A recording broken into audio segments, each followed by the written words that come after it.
This podcast is a member of the Voices of Wrestling Podcasting Network. Visit voicesofwrestling.com to hear the rest of our great podcasts, as well as show reviews, columns, opinions, and updates across the world of wrestling.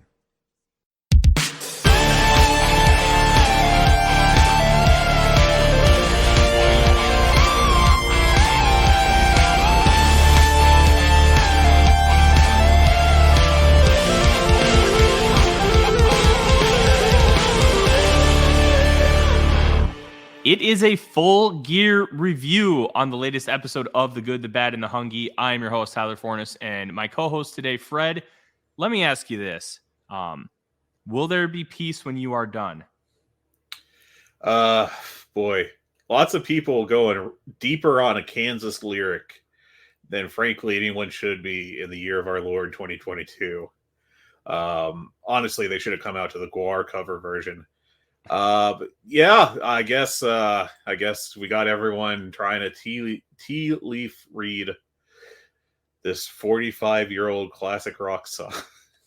Hey, I'm going to have a few victory laps today, Fred. And the first one I'm going to take is on this Kansas thing, because the second you mentioned that they trademarked the Wayward Sons gimmick, I had a feeling that they were going to come out to Kansas at some point, and they did.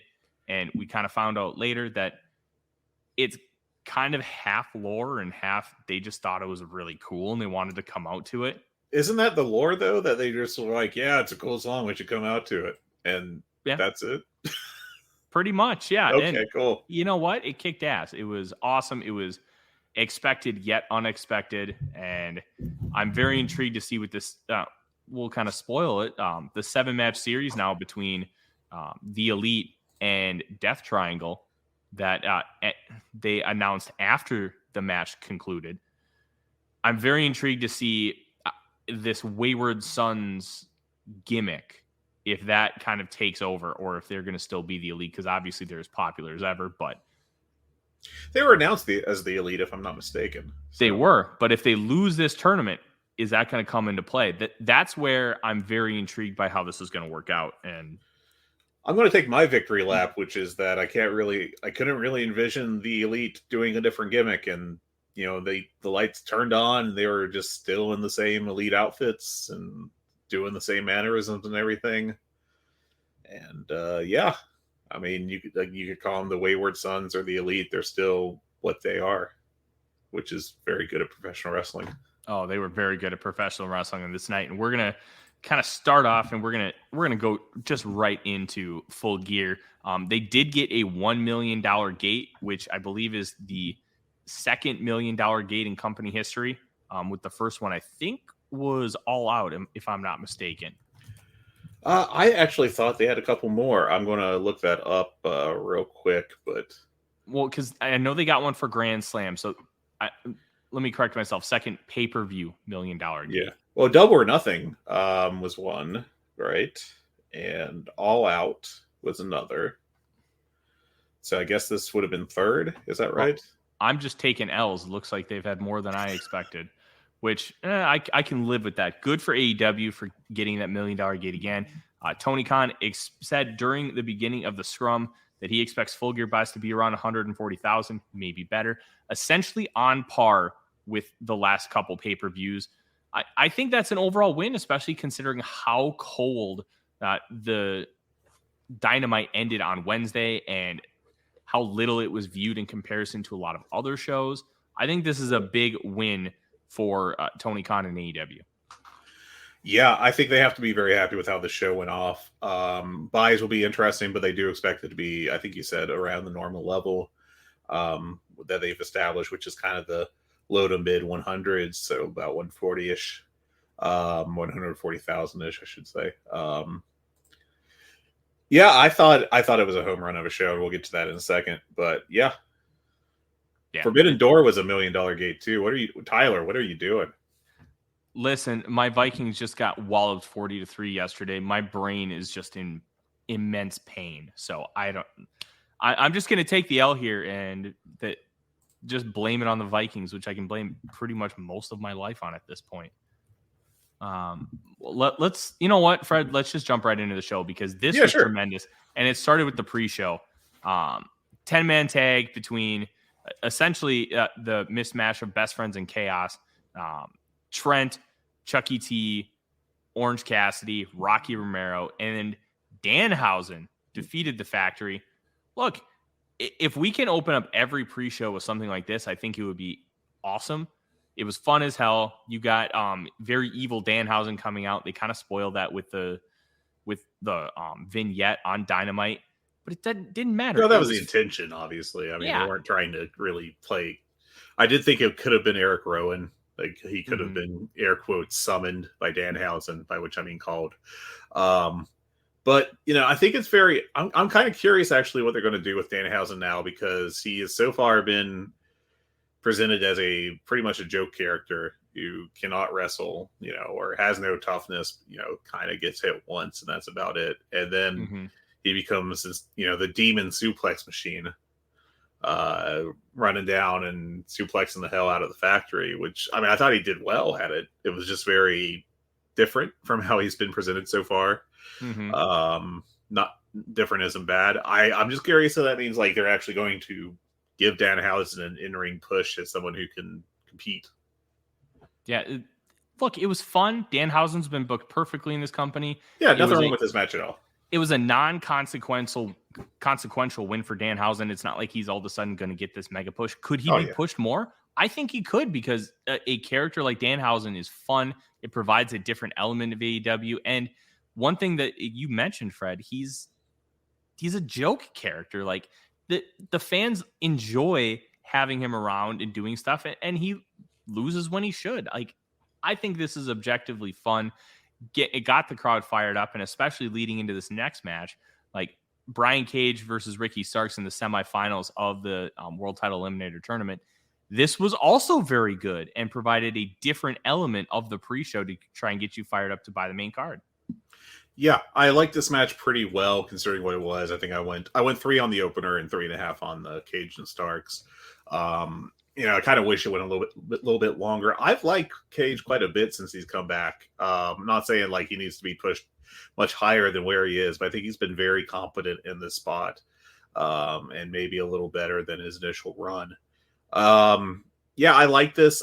Starks is a superstar. I really hope that by the next cycle he has moved well up the card.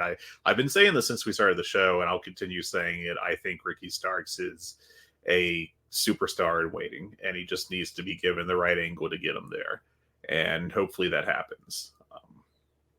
I thought this was also really good. I went 3.25 on the opener and 3.5 here.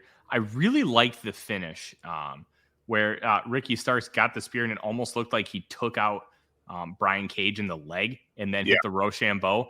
I thought that was really well done. It kind of literally took the legs out from underneath Brian Cage. When you have a monster like that, that's one of the easiest areas to attack and the smartest areas.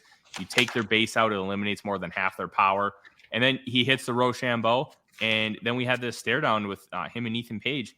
And I think it's interesting with the title match now, the championship match now being a week later and not on the pay-per-view. I'm curious if they end up going with Ricky Starks, especially with Winter is Coming being in Texas.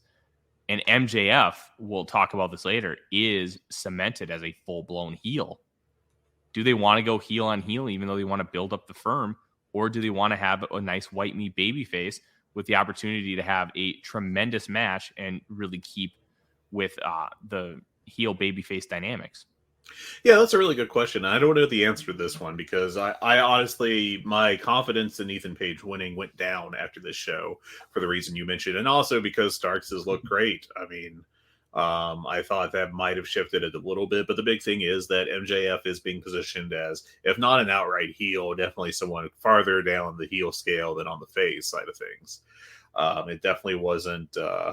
Now that he could keep getting kind of booked as a face, as long as he's getting face reactions, that's, a possibility as well.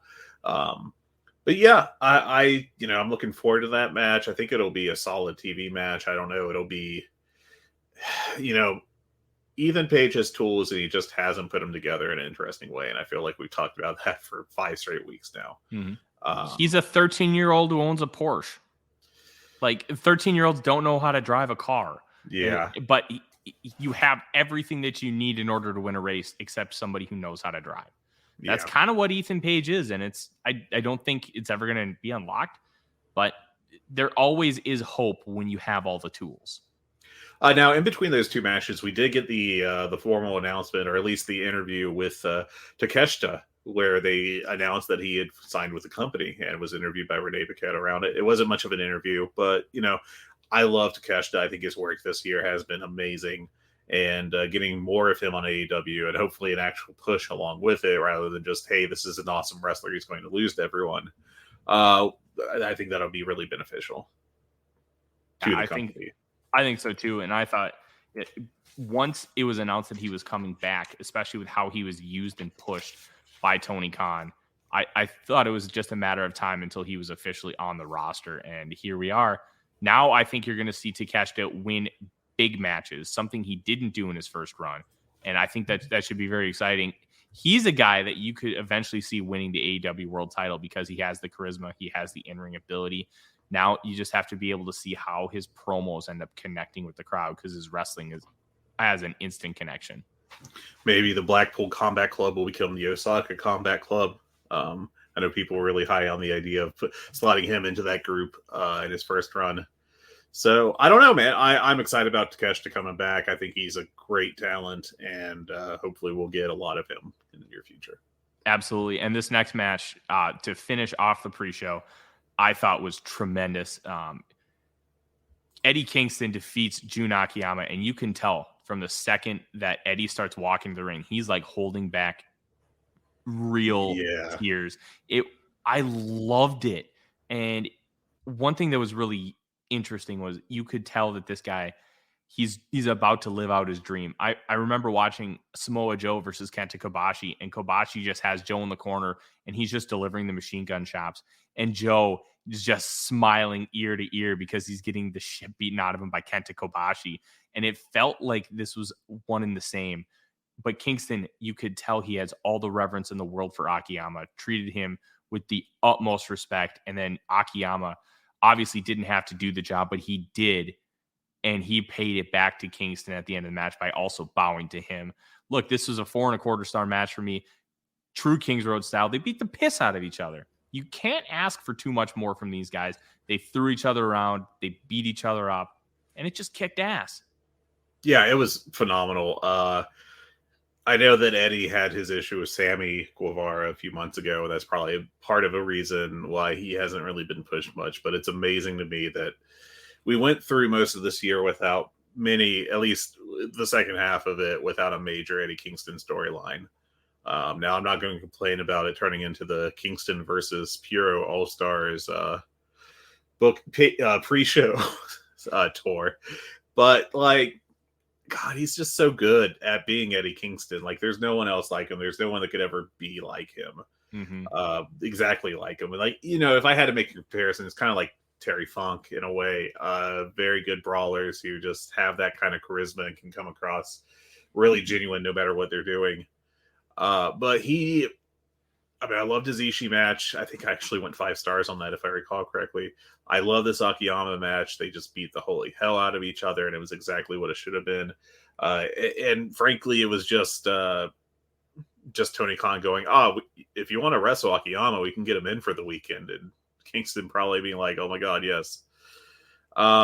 So great match. Kingston won. I'd have to, I listened to the flagship review of the show yesterday, and I think that Rich Craich was very smart very on point when he said that they were probably arguing with each other as to who should go over in terms of who would be doing the job, with Kingston probably insisting that he wanted the job and Akiyama going, no, it's your company. You should go over. I could see that happening. And I also, the post-match promo with Kingston was hilarious. It was great. It had so much heart. This guy just, if Moxley is the heart of the company, this guy's I don't know, the superior Vina Cave or something. He's just great. He's just great. I can't really put the words together just about how awesome he is, but that was a great promo, great moment. And this guy needs to be featured more. I just can't fathom him not being a big part of your plans. Mm-hmm. I thought the promo was something that they should be doing every single because that's how you sell a show. pay-per-view right there. Yeah. just give, if he's not doing anything else, which one he shouldn't be. He should be doing something at all times. But two, like, just have him come out and be like, "Hey, we got a great show. Here's me doing a 3-minute sell for you on the pay-per-view of these matches I'm not even involved in. They're all going to be awesome." Yeah, and I love that part of it. I think the one thing that WWE will probably never get back that AEW has is they allow their talent to be themselves, to use emotion, and to genuinely convey how they feel. And that's when you get organic stuff like this. And just talking about how he's so looking forward to one of the biggest baby faces in the company is talking about a women's division that gets absolutely trashed online, talking about how he's incredibly excited to see Toni Storm versus Jamie Hayter. That is a huge, huge vote of confidence for something that obviously I think just gets trashed a little too much. I think the women's division is objectively fine, but I thought that was a really nice touch. And obviously, that whole promo was quote unquote unintentional because Eddie Kingston just took a mic and just started talking and almost blew the lead, considering they were trying to like lower the cage as like the final the cage entrance. The way to sell the pay-per-view. And just give Eddie Kingston a mic more. Let him do things, man. Obviously being put on ice presumably because of stuff like Sammy Guevara. I think that was reported, but yeah. Yeah, like, all right, now let's get Eddie Kingston. Maybe we get like a Kingston title challenge at Revolution to avenge Mox because MJF obviously cheated. And hopefully Mox gets his vacation now. Yeah, let Mox go fish. God, I would love to go fishing with John Moxley. Just bring a 12-pack of non-alcoholic beer and just let him yell about how the fish are fuckers and they're not biting. And that would just be an absolute joy. But we should get to the pay-per-view, Fred. I want to get your thoughts on this because when I did not get to watch live because I was actually at a Christmas party, if you can believe it. When friends have kids, things get weird. But anyways, I thought what really stood out to me was the stage. It felt incredibly major league. It looked great. And what I really thought was awesome was it looked completely different than your television product, which is exactly how you want a pay-per-view to be. You don't want it to feel like a television show. You want it to feel special. And I think the way that they did the stage, it came across that way. And I was very impressed. Yeah, it definitely looked big deal. I've always liked, the old WWF like turn of the century kind of approach of having special stages for every pay-per-view show. I think that's an important part of kind of setting it apart. And AEW doing that, I think really helps, gives the shows a slightly unique feel that kind of makes it's a small thing that makes a big difference in my mind. It can't be, I can't imagine it being that expensive of a thing to do, maybe 5 figures. And when you're talking about a $1 billion company, like, you don't need to just always stick with for WWE, the nightmare light board of doom that's everywhere. But that's just my aesthetic, personal preference. Mm-hmm.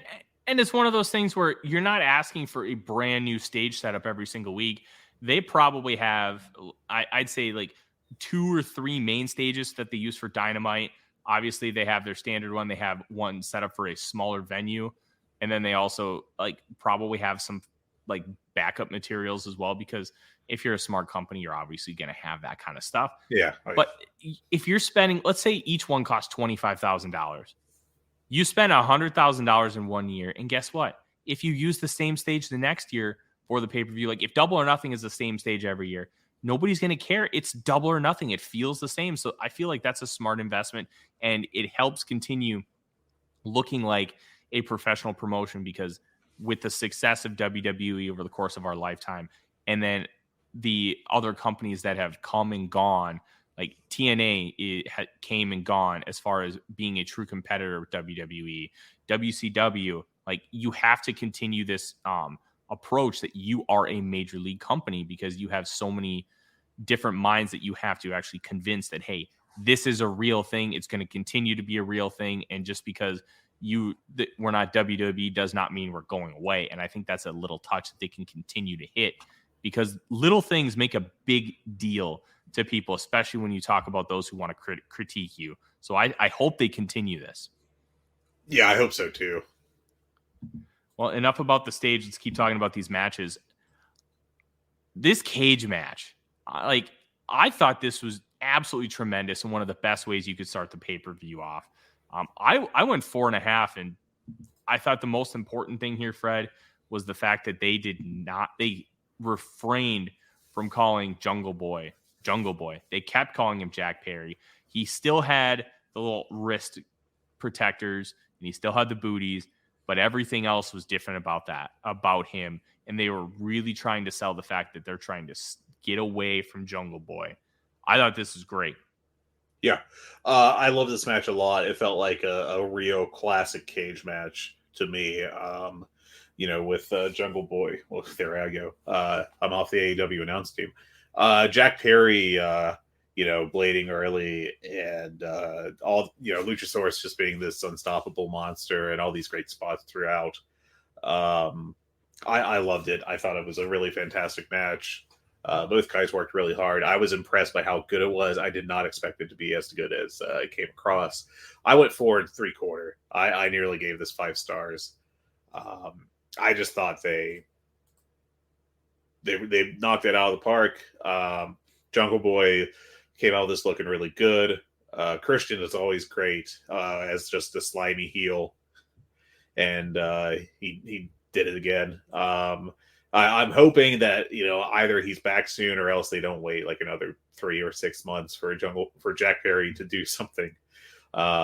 Just because Christian's injured, I hope they kind of move him off to another feud, and then have maybe Christian come in and be like, hey, let's finish this up. So yeah, I think especially with how this company has really embraced the Dragon Gate style of once I hate you, I always hate you, and people keep side-eyeing each other. I think one of the better examples was with Pac continuing to just side-eye people that he just does not like, and it doesn't matter the situation. I think you can put it on ice and just be like, have Jungle Boy cut a promo where it'd be like, hey, I took out your boy, I took out like my former best friend, and the second you get back, I'm going to beat the living shit out of you. And I think you can leave it at that, and then have somebody interrupt him, and then, hey, get him on a little bit of a time-consuming feud. Like, what would be fun? Jungle Boy and Darby. Like, I know we have a 7-match series right now that's going to come up with the Elite and Death Triangle, which we're going to talk about, but why not do a 7-match series with those two? Kind of similar to like Booker T and Chris Benoit from back in WCW. Like, do something like that. Have fun with it. Just get a bunch of good matches with Jungle Boy and have I think that could be really fun. Yeah, and they actually had a match back in April 2021, which was very good. So yeah, I'd be very happy if they rolled that back out again. Meltzer went 4 1/4 on that. I think I went a little higher. But yeah, those two would work really well together, and maybe they could have a sequence, or a series, I should say, of matches even. I think they just need to get Jungle Boy some more in-ring work, and doing it in a style like this where you're just going to be like, hey, just go have a bunch of good matches. And he doesn't even necessarily, even though I talked about getting him in some kind of storyline, you don't even have to get him in a storyline. Just get him doing work and continuing to grow and develop on the mic, in the ring, and just keep him involved, because obviously he's a draw for your company. He's somebody you want to make into a big-time homegrown star, and you have the ability to do that, but you have to keep nurturing him, and it's not something where you can just let it go. And I'm very intrigued to see what Tony Khan does next with Jack Perry. Yeah, I think we're on the verge of something big for him, and it'll be interesting to watch over the next few months to see how that goes. Absolutely. And this next match, and we already alluded to it multiple times, the Elite versus Death Triangle. Listen, this was a tremendous match. The Elite came back to Carry On My Wayward Son by Kansas. I'm still making that victory lap. Look, Fred, I'm going to let you kind of go first on this one because I don't really have a lot to say. This match just kicked so much ass, and we need more of it in our lives. Yeah, if you have a match between two all-time great wrestlers, one of the best tag teams ever, and another all-time great tag team, this may surprise you, but it will be awesome. Just that they're just allowed to do everything with no breaks. And that's what we had here. We had 6 great wrestlers going all out at each other, and what we ended up with was an amazing match. There were way too many spots to, make mention of because these guys love their high spots, and they were definitely hitting them. But the thing with these guys is they always hit everything so well. And this was a great match, and on top of it was a really great storyline, I thought, or a storyline continuation with Death Triangle, where they've been doing the Pac wants to cheat, Ray Phoenix is the good guy babyface, and Penta, his alignment is just violence. So basically twice during this match, they did 2 spots teasing that there would be a hammer shot with Ray Phoenix with Pac sliding into it. And one minor thing in both of their spots, which is kind of a big deal, is that Penta was distracting the ref to allow that to be set up both times. The first time Phoenix was like, no, I'm a good guy. I'm not going to do this through the hammer away. Second time he was like, well, I'm up in the one-winged angel position. This is bad, so I guess I'll do it. And then after he won with a subsequent victory roll, he sold big that he was very upset about having cheated, while Pac and Penta were both like, yeah, you did the thing, we won. I thought this was really well laid out, very smart match, like these guys so often have. Is the little things that make these kind of matches like really saying to me, like all the great work on top of that, with that on top of it, I should say, is really what sets them apart. This is one of my top 10 matches of the year. I think it's an easy 5-star match. In fact, since I'm a scale breaking pervert, I went 5 3/4. I thought it was one of the best matches I've ever seen, one of the best trios matches I've ever seen. And I think it's my number 2 match in the year right now. I loved it. You kind of talked about it already with the hammer. I thought this was one of those little things that AEW has done so well. And they built this story up, and Pac started using it, and then he tried to convince Phoenix to use it. And the subtleties of Pentagon just helping but not actually saying anything, and something you only notice in the background. And then Phoenix finally uses the hammer to win the match. I thought this whole thing was incredibly well done. This is one of those matches where none of the spots stand out. None of them really matter that much because everything was just so great. The connective tissue was tremendous. Everything just flowed naturally because these 6 are, you could argue that they're like 6 of the top 15 wrestlers on planet Earth right now. They're just all tremendous. It just worked great. And it was just beautiful music, almost like making like a complex recipe and everything just comes out perfect. Yeah. And then all of a sudden your souffle doesn't sink and it just wows the crowd. This is what this match was. It was a fucking souffle and it was beautiful. The souffle match. I can't disagree. It was, it wasn't just that the ingredients were great, it's how they put them all together. But yeah, I love this. And the fact there's going to be 7 or 6 more of these probably, one presumes, is wild to me. It's going to just be banger after banger. And also note is that they do not have one scheduled for the January 4th AEW Dynamite, which we'll come to after we finish discussing the show.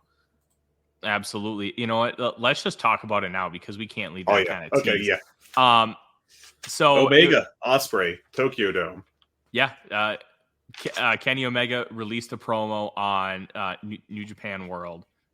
And he challenged Will Ospreay at the Tokyo Dome and is presumably going to be the semi-main event. And it was a very interesting promo talking about how Will kind of stepped into Kenny's footsteps, but crowds are down. And he's not blaming the pandemic. He's blaming Will Ospreay. And Ospreay is the virus that makes the crowd silent, right? He said that, I think. yep, I thought it was tremendous. This is something that we've been building up for quite some time. And you get two of the top 5 wrestlers in the world who can do absolutely insane stuff, go at it one-on-one. I think you have an opportunity to see not only match of the year, but that could end up being match of a lifetime. Oh yeah, like that could be really special, and I for one can't wait to see what they do. You know, this is a situation where it's so promising that you could overhype it in your mind and it could still deliver. You know, or you could be disappointed if, air quotes, it's just 5 stars. Like, I don't know. This could very well end the match of the year debate 4 days into the year. It feels like a classic Tokyo Dome because, like, in the late 2010s, that was kind of how it was going. Is you would have, like, the Tokyo Dome would finish up, and you'd be like, I'm pretty sure that match was, the match of the year, and it's not even the first week of January being over. But I can't wait. I'm very excited for this. Yeah, this is kind of looking like Wrestle Kingdom 12, where you have the American main event or the Western main event with Chris Jericho and Kenny Omega, and the Japanese main event of Kazuchika Okada and Tetsuya Naito. Difference is Western fandom is a lot higher than it was then, and you're going to get a lot more people trying to jump back on the New Japan bandwagon, considering how many of the pandemic areas just kind of ran away for numerous reasons. Like, I think this could be the catalyst of continuing that Western expansion. And overall, you get to see Ospreay versus Omega. Omega, now at 40 years old, he's going to start wearing down. And I think we've already seen some signs of it, but he can still go at that high level. And Ospreay has figured out how to work, not just do a bunch of awesome spots. He's figured out how to use connective tissue. He's figured out how to really advance storylines. Like, think about... Oh, he's a really smart worker. A really smart worker. Think about all the ref drama that's happened throughout the course of the year. How are we going to get a payoff with that? Is that going to come at Tokyo Dome? Like, there's so many elements to this. And Kenny Omega wrestling back in Japan for the first time since losing the title belt to Hiroshi Tanahashi at Wrestle Kingdom in 2019. So this will be his first match with New Japan in 4 years, and it's going to be against Will fucking Ospreay. Yeah, I can't wait. Like, I feel like there's nothing intelligent to say about it because it's just so obviously a great match, and it's going to be a once in a lifetime kind of opportunity. No, 100%. And unfortunately, the match we're going to talk about next is not going to come anywhere close to those expectations. Nyla Rose and Jade Cargill. Listen, I gave this a gentlewoman's 3. I thought that's very kind of you. I thought, them coming out with Vicky Guerrero and in the lowrider wearing the "I'm Your Mommy" shirt. I thought that was hilarious. That got a good pop out of me. Jade wearing the Thundercats inspired gear, which your wife asked me about. Yes. I thought it was cool. I'm a sucker for that kind of stuff, and it's cool that she just wants to just do cool shit. I like people who just want to do cool shit, and it doesn't have to mean anything. It can just be cool. Yeah, and that's kind of what this was. Like, I didn't think this match was super bad. I thought the spots they did were pretty good, but how they got to the spots was really clunky. And like, I didn't think anything was outright like, this is absolutely beyond atrocious and nobody should ever have to be subjected to it. I just thought they tried, it was fine, but I would never want to watch it again. It's not a worst match of the year contender for me, but it got closer than it should have in my mind. I thought this was pretty ugly at points. They didn't look like they worked well together. And it was put in a real death spot. Granted, I don't know that there was a spot on this card where you could have snuck in Jade and Nyla together and have it just, fit right in, because they didn't work well together at all. I thought they were very clunky. I thought there were some botches. Nyla looked there were some clotheslines at the end she was throwing that looked pretty rough. And Jade wasn't moving well enough to kind of make them look good. I just thought this was a bummer of a match after a really horrible build on top of it. Just kind of really unfortunate. I went 1.25 star. I just did not like this at all. And 2 is average for me. So this was well below average. Let me ask you a question, Fred. Sure. Because obviously we kind of have the same feelings on the match, but at the end of the day, we're not. Am I just too much of an optimist to really want to bury this match from your perspective? Not really. I mean, I don't. I can see why you'd try to find the positive in it because I mean, I like Nyla. I think she had some really. I think those matches she had with Riho at the start of the company were really great, like genuinely great, high level matches. And then she kind of disappeared. And I still think she's like she can be a very entertaining on screen presence. I think she's probably better talking than she is in the ring at this point. But she can be a good bully, and if you put her in there with someone very small like Riho, that's where she shines. I think this was a bad matchup. I think that they both are kind of the hosses in a match, and they aren't, or at least they didn't prove capable of a hoss off. I thought it went a little too long at I think it was 9 minutes is all it was. 8 minutes, 7 minutes, 59 seconds to be exact per cage match. And that felt like a couple minutes too long. I did like the idea of them stealing each other's finisher. That was cool. But I mean, other than that, like I thought it was not well worked. It was not, and again, like the worst match I saw this year was probably, well, if you want to count it, Vince McMahon and Pat McAfee, just because it's ancient Vince McMahon being terrible at, beating up someone they should treat with some level of, respect in the ring. But the real one that I hated was from WrestleMania week, which was Shazza McKenzie against Billy Starks. And that was an outright dud for me. This was better than that.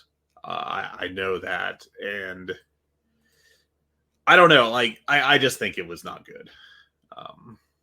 So. Yeah, I'm done with Nyla unless she's the base against somebody really small. Like, yeah, I'm just kind of over her. I thought that there was maybe some hope when the promotion started that, hey, there is a special kind of look to Nyla. She has the ability to be an absolute powerhouse. Now, can she string together some cohesive matches? And I don't think that she's ever going to get to any kind of level where she can really be pushed again. Well, she's 40 also. I mean, yeah. She's, if she was 10 years younger, there'd be the thought that, well, she can maybe improve in the next couple of years and like step it up. At 40, that's when the athleticism starts to go, unfortunately. And I don't know. I think that she's very witty on Twitter. She's very entertaining, the little bit of like just freestyle backstage segments. Like she's had some great things that she just shouted as one-offs that were very funny to me, but then the build of this was just absolute death. Like this might have been the worst feud of the year in AEW. And I don't know, it's kind of sad because I really want Nyla Rose to be, on screen, being funny and being a threat. And I just don't think that it'll work at this point after this. It just kind of is what it is. And Jade is still Jade, but she is an attraction, and they need to keep featuring her. But I'm really starting to get concerned that she is not going to be able to figure it out.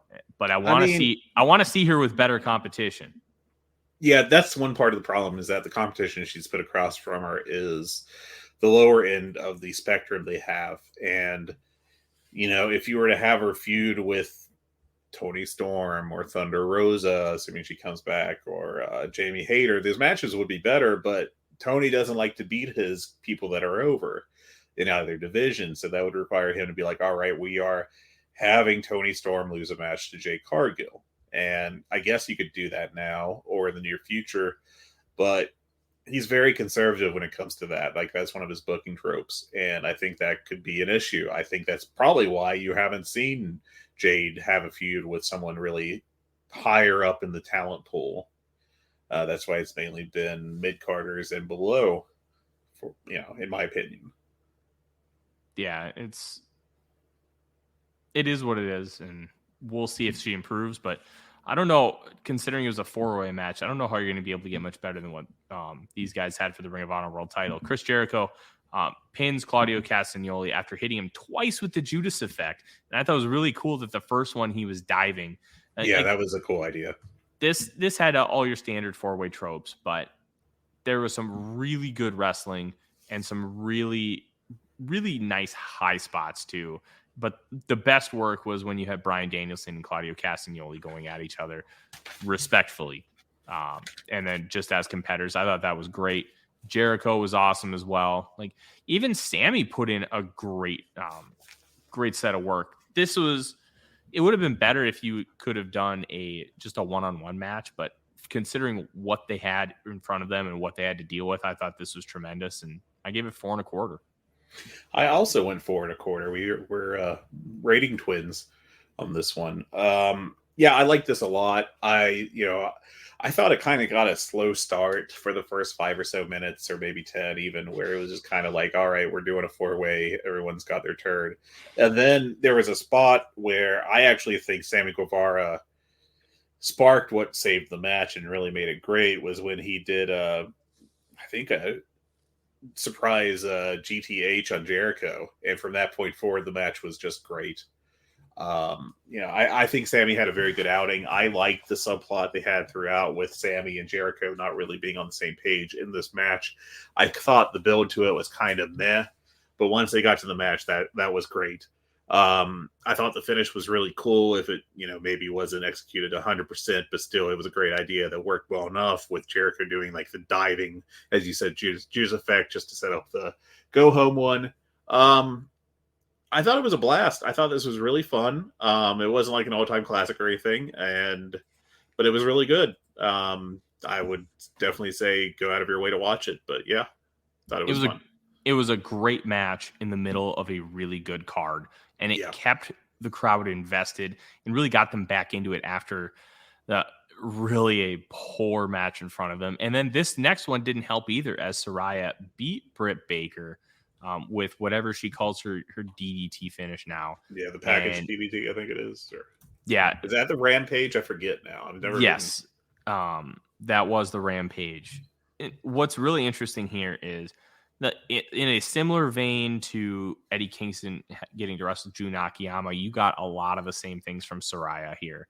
And you could tell that the emotion was there, and she was like, even the first bumps, then commentary was really pumping it up too, that this meant something to her, and it was just written all over her face. And unfortunately, that was about the best part of the match, because this was not cohesive. This was disjointed, and Britt Baker works to the level of her competition, and she's not somebody you can trust to carry a match. And Soraya is from the last era of WWE women's wrestling that was actively bad. And I don't know if Soraya is bad or if this was just a lot of ring rust and lack of chemistry, but this wasn't very good. I gave it 2.5. They worked hard and they tried. It just was not good. And it really stinks, because this is what Britt Baker is. She put this girl over, and now where does her career go? Now, is she going to be going after the women's title? Like, how are they going to make that work, considering that she just lost to a newcomer in the company? I wish they would have done the double turn. I'm just disappointed. I thought the match itself was fine. It was not really up to modern standards, but it was not a disaster either. I went 2.75, which to me is a above average, but not particularly good or notable match. It was fine to watch. It was not a disaster. It was there. It was present. It was capable for the most part. It was not the smoothest thing I've ever seen, but there is enough good stuff in there. I thought that the storyline of Britt targeting the neck and Soraya selling it worked well. And, I liked it well enough. I would say that my thoughts on Soraya have been very mixed since the start, since she came back. My memory of Soraya from her main run, her first run in WWE, was that she was better than like a lot of the women's division when she came up, but like that's slim pickings. Like that's a period where you had like Alicia Fox and Oksana as like mainstays of the division. You had Tamina Snuka as like a major factor, and like, Tamina is fortunate that she was in a tag team with Nia Jax for a while, because she could be the worker in that team. Mm-hmm. It was just a rough time. And, like if you go back to I'm pulling up the list of champions right now. The 5 champions before Paige were Nikki Bella, who won it in a lumberjill match, by the way, from Beth Phoenix. Layla, Eve Torres, Caitlyn, and AJ Lee. And like of those 5, like it's close between AJ Lee and Nikki Bella, who the best worker is, and neither of them were ever particularly like great in the ring. Yeah. So I mean, like when you're like a 3-star level worker coming up in an era of 2 stars, it feels like a big upgrade, but she was quickly surpassed by like the 4 horsewomen era. And just, like that's what Paige is. She's a solid enough worker that is not great in my mind. So I don't know that there's more you can expect from her. I think that the biggest issue with her going forward is her positioning, because she did kind of come in as, hey, I'm from WWE and therefore I'm better than you because I was a star in a bigger company. So I'm lowering myself to your level and I'm going to beat you. And then she does. And it's kind of like, well, okay, cool, great. What is, I think that was the wrong message to send. A lot of it was the issues with how Brit went with how Soraya went with her promos leading into the match, though. Yeah. I'm interested to see how she continues to improve. And if she's ever going to be better than this. There's a chance where she is never going to be better than this. But and again, like, let me look up her age again. I think because she's been in the business 17 years, I think she's 30 or 31. She's only 30. I can't believe that. I honestly thought she was several years older. Maybe she will improve. Maybe she has another level in her. Not super optimistic that it's there, though. Neither am I. But one match that I was very optimistic on was the 3-way for the TNT title between champion Wardlow and ROH TV champion Samoa Joe and Powerhouse Hobbs. And I called it last week when we talked about the inclusion of Samoa Joe in this match, because at that point it was just presumed. I thought this could be a way to get the title off of Wardlow, and they did just that. They did not pin Wardlow. Wardlow gets hit with the belt. Samoa Joe then chokes out Powerhouse Hobbs and wins the title. I love this, Fred, because now you have Wardlow, Samoa Joe clearly defined against each other. And this could be a feud that honestly makes Wardlow. Yeah, and they need to heat Wardlow back up because he is 100% cooled off from when he beat MJF. That win really got overshadowed by the drama with MJF around that time period, and then the booking afterwards just did not sufficiently follow up on it. And I don't know. I mean, he's still over, but he's not nearly as over as he once was. So will he be able to get back to that point is a big question that I don't know the answer to, because sometimes in life you just get over. Like sometimes it's, we've seen it happen in WWE several times, and they actively worked against that so often that it was just like, yeah, this is just where this guy's level is, and he's never going to get any higher than that. I think AEW hasn't really done that with Wardlow, but at the same time, he just was very aimless for a long time after he won that TNT championship, and I think that's harmed him pretty noticeably. Yeah, it feels like they just missed the mark, and that's an incredibly frustrating thing considering he was like so hot. It was getting close to Goldberg level hot, just with how impressive he was. And the entrance, he got the Goldberg style entrance. He was getting huge pops. Now, can you get back to that? I don't know, because when you get hot like that, it's organic, and if you lose some of that, it can be very difficult to beef that back up. So I'm very intrigued to see how this upcoming push goes for Wardlow, especially now that he does not have the belt. I'm also curious, Fred, if this could be the catalyst to him eventually winning the AEW world title from MJF down the line, where he separates himself from the TNT title, and then he has his own little feuds, and then within like a year, Wardlow wins the big boy belt. Yeah, that's a possibility for sure. I think that they have some work to do to get there, but I think that they can do it. It's just a question of if they will. This is the first time since I think Paige's actually when Paige let me think real quick. I think Paige won the title shortly before CM Punk was really linked with AEW, if my memory serves right. So it may not have been obvious at that point who the next champion was, but it feels like we have a new champion and we don't have an obvious like who's going to get it next, which I don't think we've had for about a year, maybe a year and a half. So that's very interesting. It could be Wardlow, but I just don't see a clear path right now for anyone. I think MJF's going to have a very long run. Could Wardlow take it off? He's the last guy to beat MJF, if I recall correctly. Mm-hmm. So they can build big off that. But he's got to get heated up series before that. So, and like you said, I think MJF's going to have a nice long run. But I'm just talking, if you want to end up doing it with Wardlow, you can have him suffer his first loss against Samoa Joe, and I don't think anybody's necessarily going to look anywhere into that except it's fucking Samoa Joe. Yeah. And then you can separate himself completely from the TNT title. You can build him back up. He can go on another long winning streak, and then he can challenge for that title. And I think that could be a long-term story because you did something with Adam Page where it took him 2.5 years to get his hands on the AEW world title.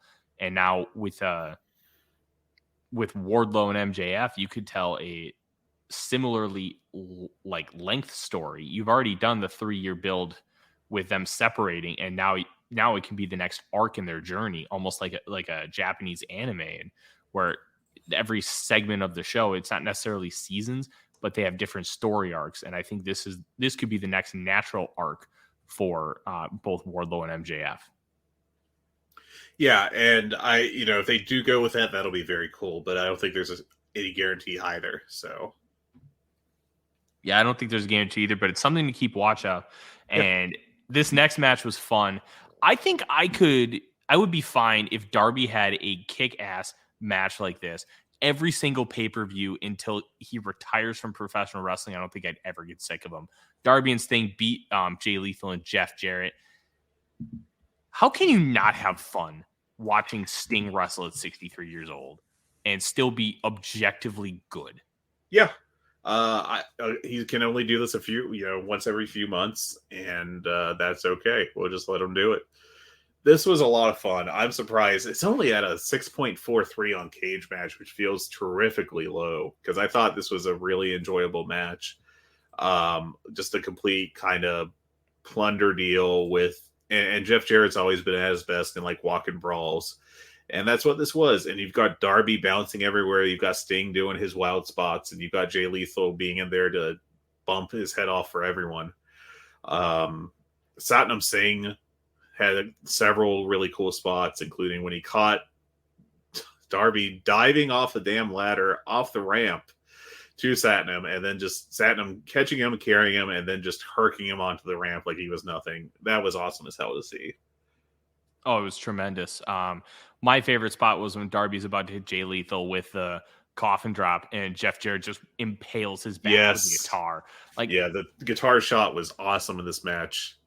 How can you do a better guitar shot than that without potentially giving a guy a concussion? Like, considering what we know about head injuries now, I'm still weary about the guitar shots, even though they're objectively awesome. This was an incredibly creative use to get around hitting a guy over the head with it. Give me more Jeff Jarrett. Like, it's fun. Like, it was way better than it had any right to be, I think.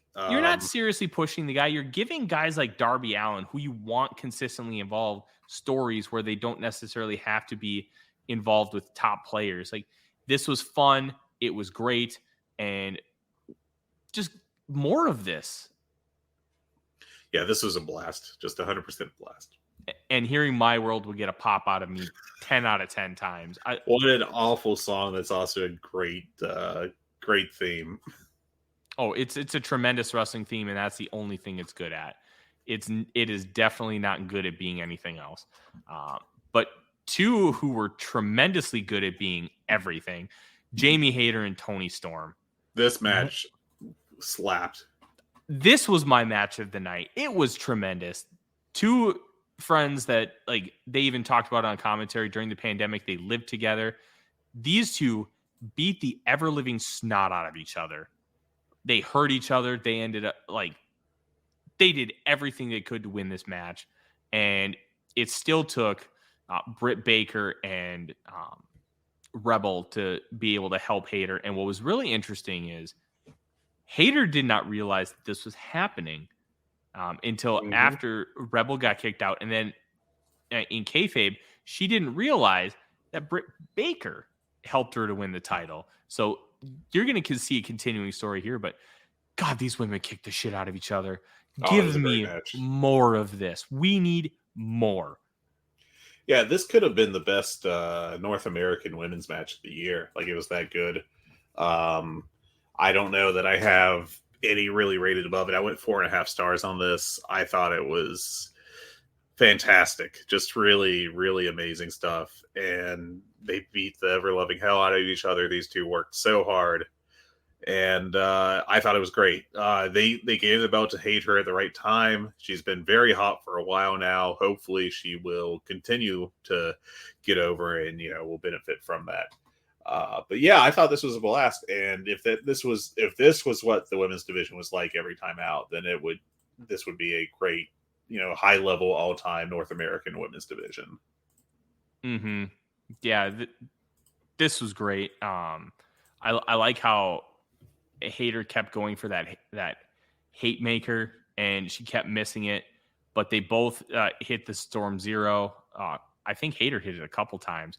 And then right after the turnbuckle pad was removed, then Hayter hit the hate maker, and you got the loudest pop of the night when she won the belt.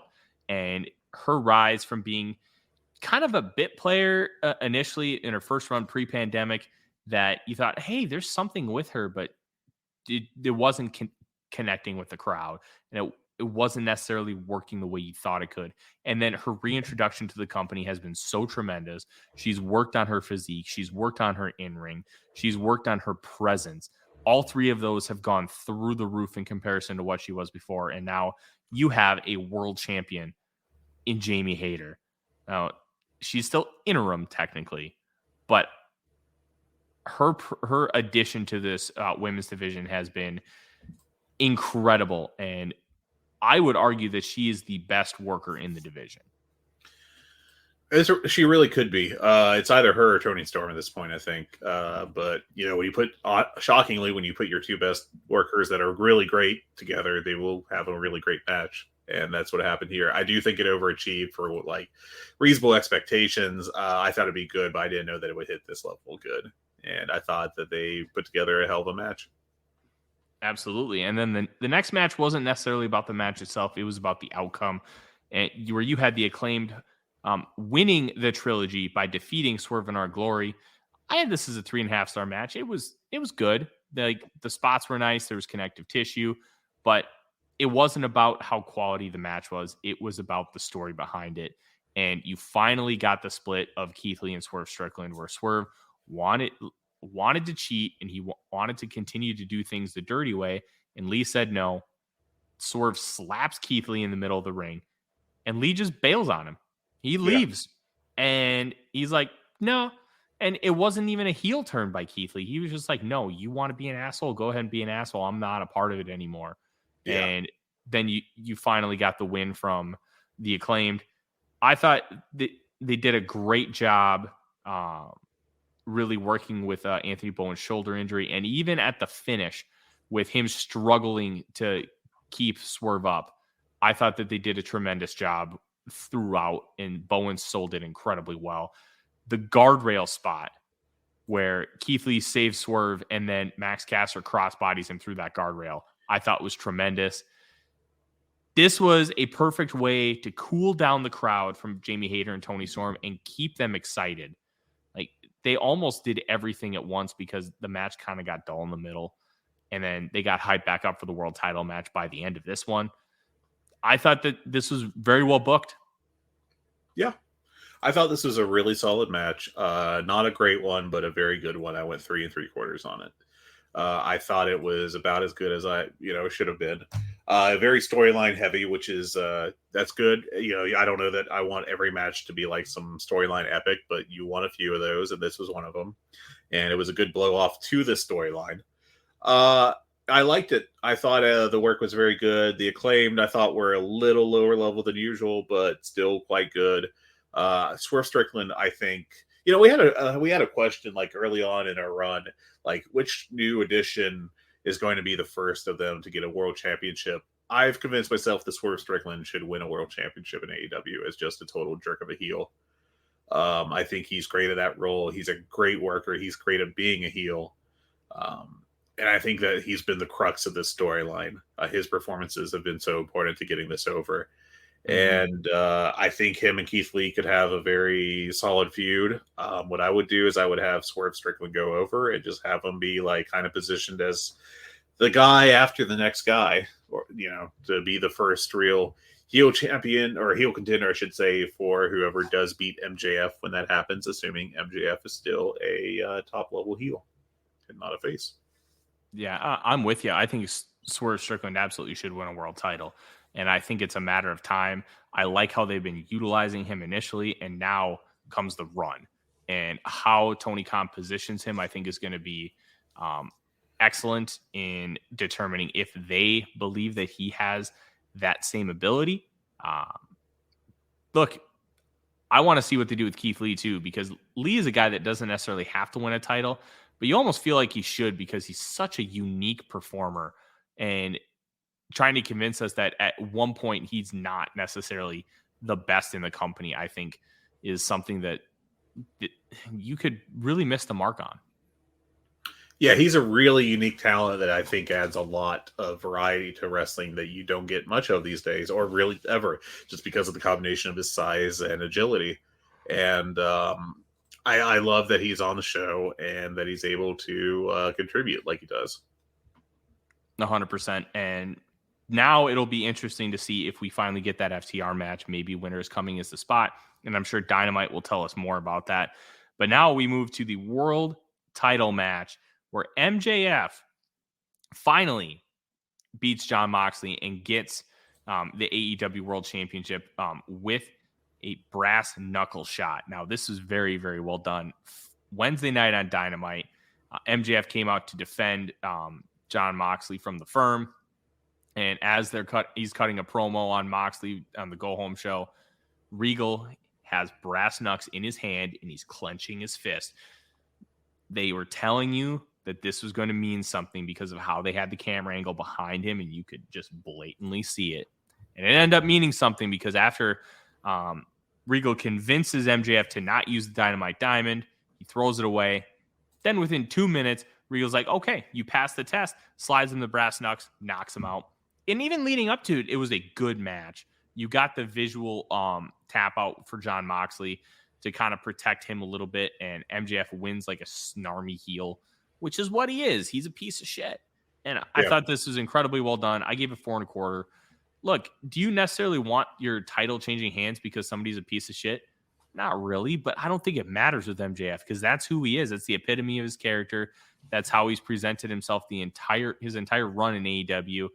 And he's over as hell with this fan base, and I don't think they're going to care either. No, and it'll be really interesting to see how the crowd reacts to him moving forward because he was a semi-face for this build, especially with the stuff involving the Firm. I don't think he's an outright heel. I think he's kind of in the middle of that sliding scale between face and heel that AEW uses rather than modern WWE where everyone's very much segmented off to one side or the other. And that'll be interesting to watch. I don't know if, I don't know. There's a lot I don't know about this match in terms of what it's going to lead to in the future. There's a lot of very interesting threads coming out of it between Regal's betrayal of the BCC, between MJF's championship. You have the Firm involvement with MJF looming off in the distance. One presumes with Ethan Page winning the title contender, the elimination, whatever title shot match. I don't know. It's a very well booked match, I thought. It was MJF's worst match of the year at 4 stars. Shame on him. But I thought it was a very good match. Yeah, you sometimes you want more from your world title match, but if you're giving like this kind of story with a very good match, I think that can overcome just having like a great like war great main event, because story means something in wrestling where it doesn't necessarily always mean something in the context of other sports. And I thought this was a really nice balance and a great way to end the show. And I want to touch on this too, Fred, because I don't know if you watched the post match scrum, but within minutes of it starting, MJF cut off Tony Khan and took over the press conference in a similar but not similar way to how CM Punk did. And he just talked about how he's the guy, and he basically told Tony Khan to eat shit respectfully. He had to make sure that he said that he respected Tony Khan while also burying the crap out of him. Yeah. I thought it was very well done and just a nice touch to stick it to CM Punk, assuming he is officially done with the company. Yeah, I did not. I heard about it, but I did not see it myself. I did see the aftermath of the match where like the rest of the BCC come out and tell Moxley what happened. And once they tell him, Moxley turns around to Bryan Danielson with a very like shocked look on his face, which was interesting to watch. Yeah, I think that this was, the whole, I mean, MJF is just a worker at all times. Like he will not be in public and not be a worker. And that the post-match, the scrum gimmick was perfect for him to be able to do a little bit of that. It was, and that's all I've been able to watch of the scrum so far. But my goodness, was it was just otherworldly great, as most MJF talking segments are. Yeah, fantastic as always. Yeah. Well, overall, if you were to rank these pay-per-views, Fred, from 1 to 5 this year, where would Full Gear rank on your list? That's a good question. Let me give me 1 second here. How would you rank them? I'll ask you that so I can buy myself some time. Fair. I would put Forbidden Door at 1, Revolution at 2, All Out at 3, Full Gear at 4, and Double or Nothing at 5.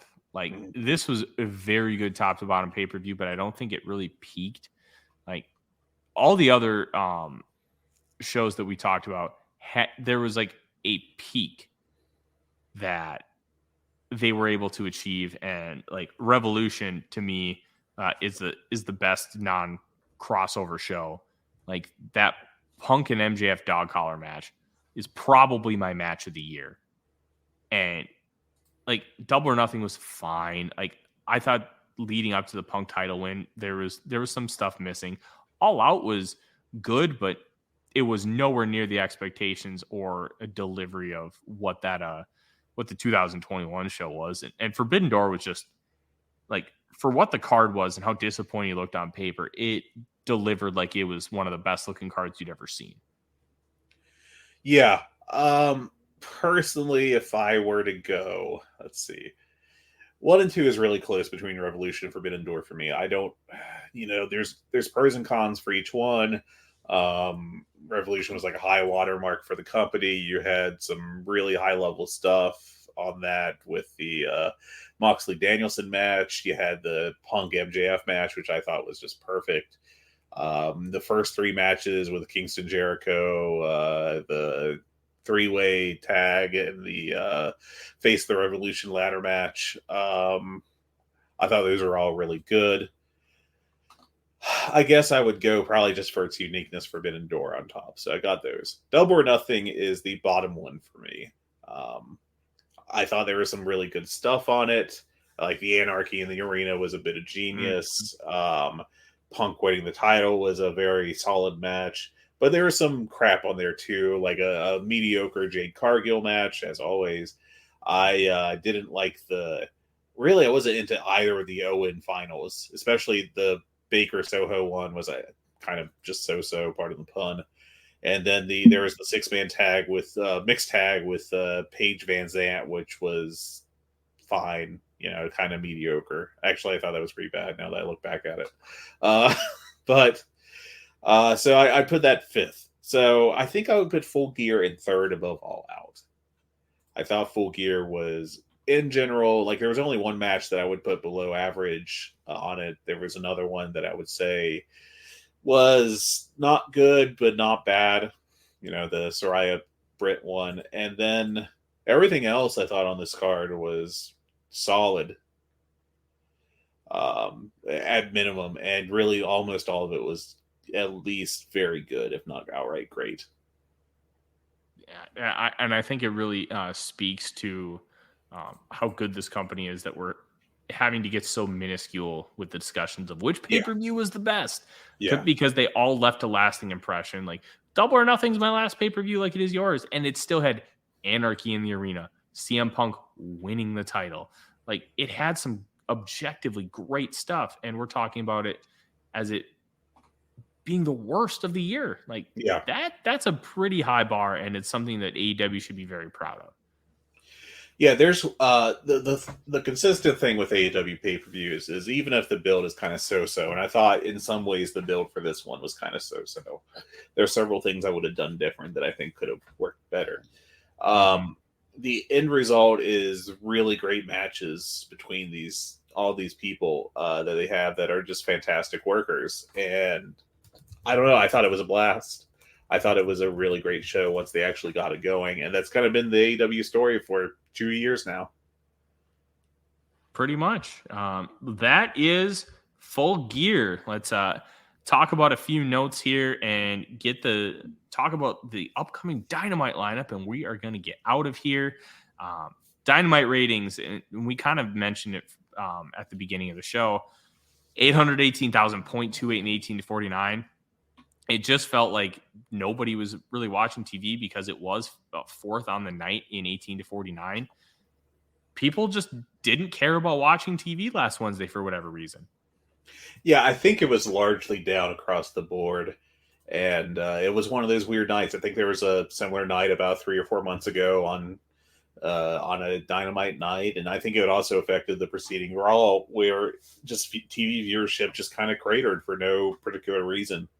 And that reflected in the ratings.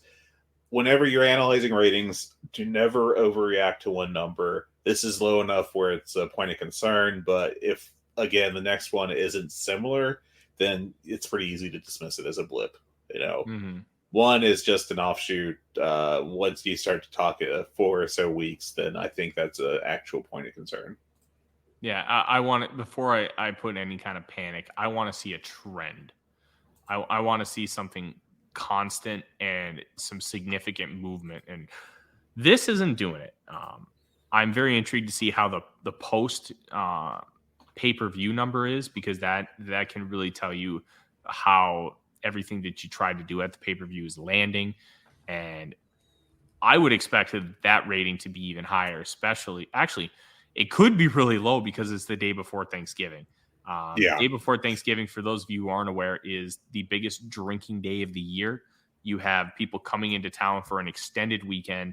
They go out the night before Thanksgiving because it's not Christmas, and they go out and meet up with a bunch of their old buddies from high school, from college, or whatever, and they go to the bars. Don't be surprised if that happens one more time. And Dynamite could have a similar rating. It could also be much higher, considering that, hey, this is a very hot pay-per-view that just finished, and people are going to be intrigued to see the really nice lineup coming up. Yeah. Like you said, like they're really trying to book against the presumed dip, because I think there will be a low number this Wednesday night just because of the holiday. But they're doing their best to offer a reason to watch the show rather than go out. So we'll see how well that works. Absolutely. Let's see. We had the return of Darius Martin on Dynamite, where he teamed up with his brother Dante and AR Fox, who was reportedly signed to a contract after the show. And they ended up losing to, I don't even remember who they lost to. I think it was Death Triangle. I think so. I thought it was Death Triangle. Yeah. Look, the AR Fox working with Top Flight just sounds like a match made in heaven and helping them reach the next level. Like, I'm surprised that Tony Khan didn't try to do it earlier, but I think this is really good, and it's just another good veteran hand to help these young guys continue to grow and develop. And now you can utilize AR Fox on Dark and continue to just get more out of him and then more out of the rest of your roster. Yeah. I think he's a Matt Sydal-esque addition, just a very solid worker that you can put on TV to job, and he'll help whoever he's with have a very good match. Mm-hmm. That I think that might be it for news. Is there anything that I missed on here? Well, how big of a story do you think Chris Jericho being unmasked on The Masked Singer was? I mean, it's noteworthy, but we knew Yeah. it was coming based on everybody posting his clip from The Masked Singer. Did anybody get him right? I don't know. I never watched The Masked Singer, so it just seems like a really goofy premise to me. I've never been much of a singing competition guy, so. There are a couple other things. Did we talk about the Tokyo Dome thing on the show? With Omega? With Omega and Ospreay? Yes, we did. Okay, all right. It's been a long show, long day. And being the Elite's back today, I guess, doesn't seem, from what I've read, like anything major happened in it. And I guess there's the Andrade drama. Why don't you talk about that? Because I missed it, but you were telling me about a pre-show. Yeah, apparently Andrade got on his Instagram and just posted a picture of him looking at his AEW masks, and he said, "I just want to say thank you, bye." So, is he actually done with the company, or is it just Andrade trying to stir up a little drama? Who knows?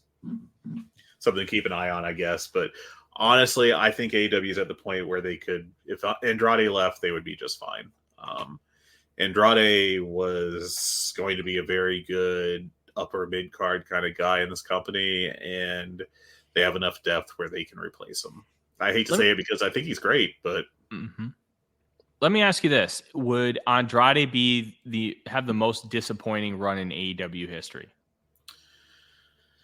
I think not. I think you have to put Big Show and Mark Henry above that, just because they're probably getting paid a lot of money, and neither of them are really doing anything. I don't know how much you should have expected from either of them, but so let me rephrase the question, Fred. Is it the most disappointing run relative to expectations in AEW history? That's a possibility. That could very well be the case. I'm struggling to think of anyone, because at least with CM Punk, you had the successes before the fall. Miro has had a very quiet year, but at least before that, he had the run after all the Kip Sabian nonsense where he was just looked like a total badass. He had the TNT title and had a solid run with it. I don't know. I don't think I can come up with another one. Can you? No, I think it probably is Andrade. You could argue Cody in a sense, and kind of the angle I'm going to take here is there was so much that he did not do while he was with AEW and leaving for WWE when I thought that there was still a lot of meat on the bone, especially because most of what he did was during the pandemic. And like, disappointing is an interesting word for Cody, because he was objectively good to great, but I felt like that they could have done a lot more with him. And I guess that's where my disappointment argument comes into play. Yeah, I would say he may have left on a slightly sourer note than Andrade, just because his last few months were very weird, from like the Anthony Ogogo feud on, more or less, was just very bizarre. But I can't put it below, or I can't put it above, I should say, Andrade. I thought Andrade had really hit his stride in AEW, and then he got suspended, basically. So, yeah, I mean, it's never a good sign when you have talent number one intentionally trying to start a fight with talent number 2 specifically so they can get out of the company. That's some rough stuff, but hey, maybe he just wants to hang out with his wife in the Fed, and look, if he's happy, whatever. Like there was so much they could have done with him, and they weren't able to really do any of it, and that's frustrating. Yeah. But yeah, I think that's it for news. So on Dynamite, we have the next part of the Elite Death Triangle Best of 7. We have the finals of the title shot tournament with Ethan Page and Ricky Starks. And we have Chris Jericho versus Tomohiro Ishii, which will be great. I have to think that there will be a MJF promo of some sort. But yeah, I kind of hope that we are done with Jericho Appreciation Society against BCC. Hopefully that is finished now forever. But yeah, that's what's coming up. There is one thing that is announced for next week, and I presume it's for Rampage. And that is Orange Cassidy defending the All-Atlantic Championship against Jake Hager. And that was the end of that Chris Jericho segment where he got the challenge from Ishii. And I thought that was really well done, and a lot of jokes about the hat. And I like that that's becoming part of canon, where Jake Hager's just a dork wearing a hat. Like that's pretty sweet. And this might be his best role in his entire career. Look, he's not a diss. That's not a diss. He's booked perfectly for what he is. He is a big guy who does not have a lot of in-ring skills. That is booked perfectly for what he is, and I think that's objectively great. That they're not over pushing him. He is the brick shithouse version of Danhausen. He is what he is. He's being booked how he is, and he's not being booked to be something he's not. And I think that's awesome. Yeah. He's a solid gatekeeper, kind of like he's a big, tough guy that can do the job and make someone look more legit. Yeah. All right. Last thing that we need to talk about, Fred, is this best of 7 series with Elite and Death Triangle. I would like your prediction on how you think this is going to go down. I just hope it isn't set up in a one team win, like Death Triangle wins the first 3, the Young Bucks are against elimination, then they win 3 straight. You know, the kind of cliche style of best of series, how they're booked in wrestling. I imagine the Elite will eventually come out on top. But I'm kind of hoping that it goes like, just a different distribution of matches and wins specifically. If I had to guess, you're going to have the Elite win the next 2, Death Triangle win the next 2, and then the Elite wins right before the new year ends. And then they have the final match in Los Angeles on the 11th. I think you're gonna have at least two sets of back-to-back winners to try and keep it. Like they could alternate either or. But I really think that they're gonna stay away from the trope. Maybe they do 3-1. I would definitely not do 3-0. Yeah, but I need to avoid that. It would be in their best interest to do. To get it to 2-2 and then do a best of 3 essentially. Yeah, I'd even be fine if Death Triangle wins the second one and the Elite pulls off 2 in a row. That would be fine. Just we've got to avoid 3-0 to 3-3. I think you even got to avoid 3-1 to 3-3 at this point, Fred. Yeah, you can't do that. It's not like the Elite were out for a year. The Elite were out for 2 months. Yeah, I'm fine with them losing the first or second ones, but we just got to avoid the same tropes that we seem to always get. Absolutely. Look, this company is getting stronger and stronger.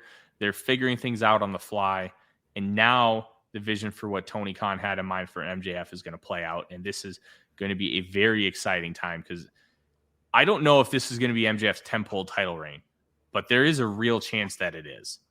And it could be incredibly exciting to watch in real time because this is a 26-year-old who works like he's a 45-year-old NWA World Heavyweight Champion at the peak of his run. This is going to be a lot of fun for us to watch and cover over the next however many months. Yeah, and also the interesting thing is that this is always the traditional AEW weak spot is coming off of a big show. The booking tends to get a little kind of meandering, and hopefully this time we can avoid that.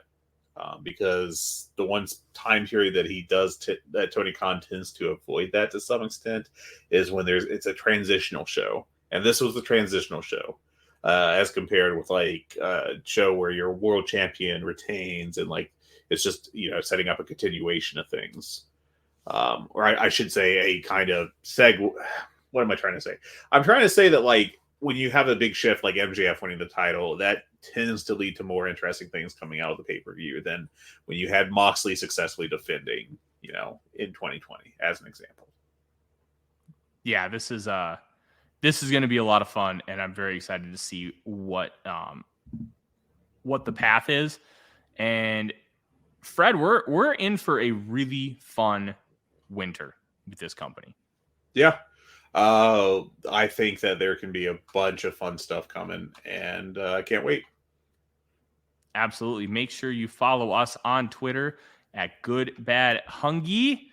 You can follow me on Twitter at TheRealForno. You can follow Fred on Twitter at Flagrant Wrestling. If you have any questions for us, you can ask them at hungeepod@gmail.com, or you can ask them in the Voice of Wrestling Discord, where we have our own channel. Make sure you subscribe, rate, and review to both our solo show feed and the Voices of Wrestling Podcast Network feed, as there are a ton of great shows on there, including ours.